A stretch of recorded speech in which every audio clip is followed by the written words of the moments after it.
फिर उसके साथ प्रमोट करेंगे छोटे छोटे जो उद्योग हैं और उनको इंसेंटिव दिया जाएगा जो महिलाओं को रोजगार देंगे, जो ज़्यादा से ज़्यादा अधिकतर महिलाओं को एम्प्लॉयमेंट देंगे अपने उद्योग में, छोटे उद्योग में, उनको टैक्स इंसेंटिव्स दिए जाएंगे। और विशेष रूप से हम मैन्युफैक्चरिंग ग्रोथ की तरफ ज़्यादा ध्यान देंगे। जो मीडियम और स्मॉल इंडस्ट्रीज़ हैं जो मोदी साहब के वक्त में हज़ारों की संख्या में बंद हो गई, जिसके चलते करोड़ों लोग बेरोजगार हो गए, उनकी तरफ हम विशेष ध्यान देंगे। फार्मर्स का हम एक और कदम बढ़ा रहे, कर्जा माफी से कर्जा मुक्त। कर्जा माफी तो कांग्रेस ने किया था केंद्रीय सरकार की तरफ से, मोदी साहब के वक्त में कोई कर्जा माफी नहीं हुआ। तो हम शुरू में कर्जा तो माफी करेंगे, लेकिन हम ऐसी स्कीम योजनाएं बनाएंगे कि हर वक्त कर्जा माफी करने की जरूरत नहीं पड़ेंगे, कर्जा मुक्त होने की हमारी स्कीम होगी।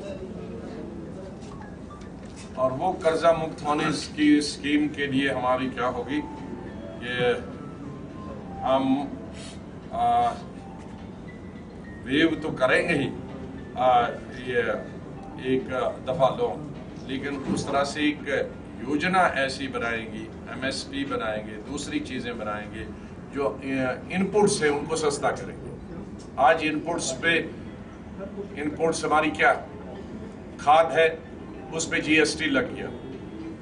आज जो ट्रैक्टर है उस पे GST लग गया। तो मोदी साहब ने कहा था कि इनपुट प्लस 50%, तो इनपुट पे तो उन्होंने GST लगाया तो और फार्मर की कमर तोड़ दी। तो हमारी जो इनपुट्स हैं उनको हम सस्ता करेंगे, जिसकी वजह से किसान पे ज्यादा बोझ नहीं पड़ेगा। और जो इंश्योरेंस पॉलिसी है, बीमा पॉलिसी, आज की जो मोदी सरकार की बीमा पॉलिसी है वो इंश्योरेंस कंपनी को अमीर बनाने के लिए है, फार्मर्स के नाम पे। पिछले साल का जो आंकड़ा आया कि 10,000 करोड़ रुपए इंश्योरेंस कंपनीज ने प्रॉफिट किया।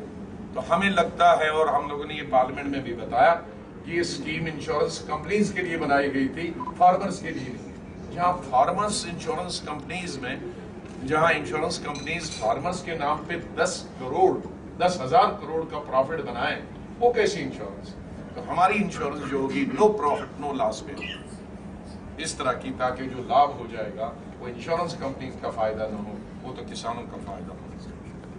इसी तरह से हमारा नेशनल सिक्योरिटी के बारे में हमने कई चीजें बताई हैं कि डिफेंस बजट बराबर GDP का पिछले 4 साल से, मोदी साहब तो बाहर डिफेंस भारत सुरक्षा बहुत बोलते हैं टेलीविजन में, लेकिन डिफेंस मिनिस्ट्री में GDP का जो बजट है, जो प्रोपोर्शनेट बजट है, वो 4 साल से जब से मोदी साहब आ रहे हैं डिक्लाइन हो रहा है, कम हो रहा है हमारे वक्त से ज्यादा। तो हम इसकी तरफ ध्यान देंगे कि जो डिफेंस बजट है, आर्म फोर्सेस की जो रिक्वायरमेंट है, उनकी परचेजेस की रिक्वायरमेंट है, उसको आधुनिक बनाने की या उनकी दूसरी रिक्वायरमेंट है, उनके लिए पूरा करेंगे। और जो हमारे अभी आर्मी का अगर कोई मार्टियर हो जाए, शहीद हो जाए, तो आर्मी वाले को शहीद का दर्जा दिया जाता है। लेकिन बड़े अरसे से ये मांग थी कि पैरामिलिट्री फोर्सेस का अगर कोई शहीद हो जाएगा मिलिटेंट से लड़ते हुए या पाकिस्तान या दुश्मन से लड़ते हुए, उसको तो मार्टियर का था, लेकिन CRPF, BSF और ITBP और CISF के जवानों को ये मार्टियर का दर्जा नहीं था। हमारी सरकार जब आएगी तो हम भी उनको शहीदों का दर्जा देंगे।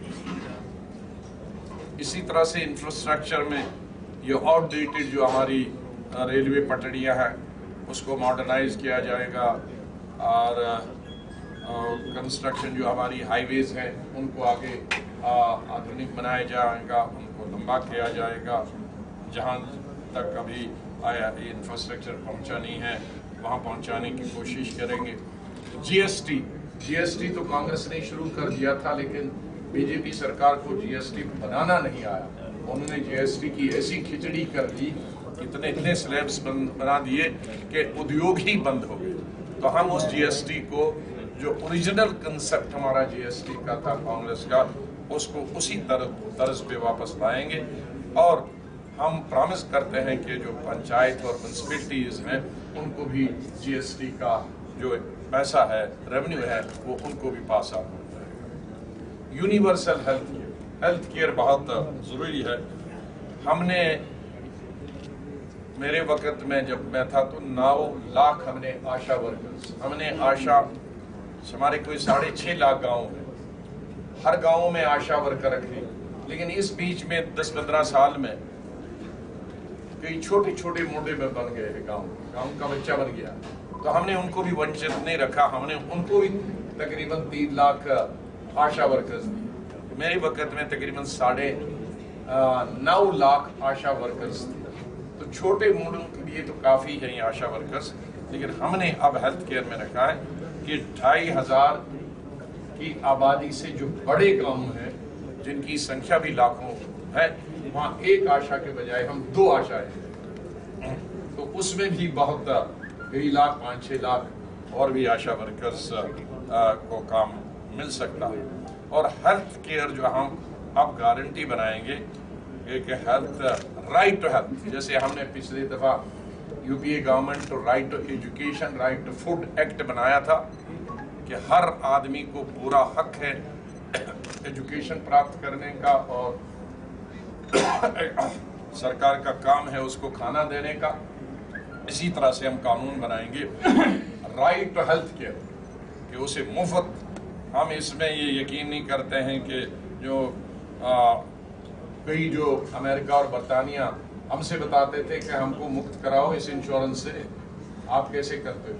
लेकिन प्रधानमंत्री जी इंश्योरेंस के रास्ते पे चले गए और वो इंश्योरेंस वाला कामयाब विदेश में नहीं हुआ, यहाँ सवाल नहीं है। इसलिए वो रास्ता अपनाने के बजाय हम फ्री डायग्नोसिस, फ्री इलाज, फ्री हॉस्पिटलाइजेशन, सब कुछ मुफ्त हॉस्पिटल्स में करेंगे। बहुत हॉस्पिटल्स हमारे वक्त में शुरू हुए हैं जो अभी तक ये न कंप्लीट किए और न कहीं इन्होंने शुरू किए, उनको भी कंप्लीट करेंगे और नए हॉस्पिटल्स, नए एम्स, नए इंस्टीट्यूशंस खोले जाएंगे। एजुकेशन के बारे में, एजुकेशन बहुत ज़रूरी है। एजुकेशन को हम पहली क्लास से और 12th क्लास से फ्री कर रहे हैं और कंपलसरी कर रहे हैं। कंपलसरी सबसे बड़ी ज़रूरी है। एजुकेशन कई राज्यों में फ्री है लेकिन कंपलसरी नहीं किया है।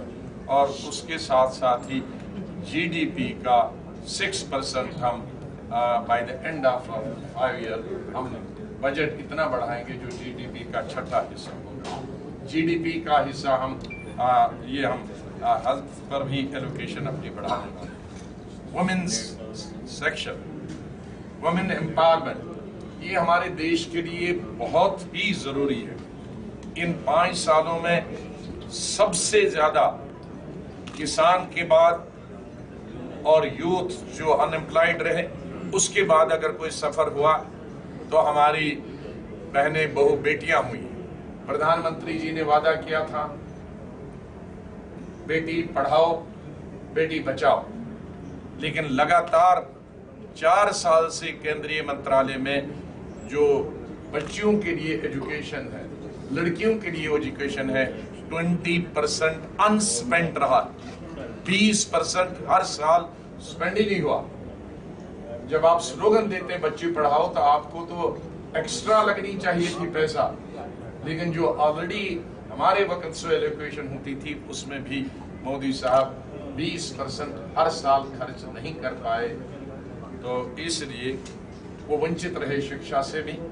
और फिर दूसरा वादा किया था बेटी बचाओ, और जितने बेटियां इस सरकार में दुखित रहे, जितने बेटियों का बलात्कार इस सरकार में हुए, रेप हुए, 4 साल की बच्ची, 6 साल की बच्ची, 8 साल की बच्ची, तो वो स्लोगन एक खोखला स्लोगन था।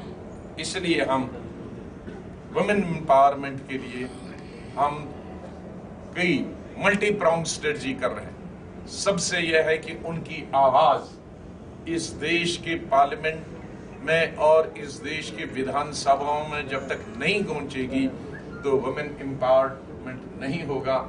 हम सरकार में आते ही 30 जो पहला बजट होगा, पहला सेशन होगा, उसमें 33%, 33% रिजर्वेशन लोकसभा में महिलाओं के लिए रखेंगे और देश के विधानसभाओं में 33% महिलाओं के लिए इलेक्शन लड़ने के लिए। तो अगला पार्लियामेंट जब होगा तो मुझे नहीं मालूम कि किस किस कॉन्स्टिट्यूंसी में मैं किस महिला के लिए लोकसभा के लिए वोट मांगने आऊँगा जम्मू कश्मीर में, ऐसे हम अपेक्षा करते हैं। और किस किस विधानसभा में हम अपनी बेटियों के लिए या बहनों के लिए वोट मांगने के लिए आएंगे। ये बहुत हमारे कंट्री के लिए, महिलाओं के लिए सबसे एक फॉरवर्ड क्रांतिकारी स्टेप है।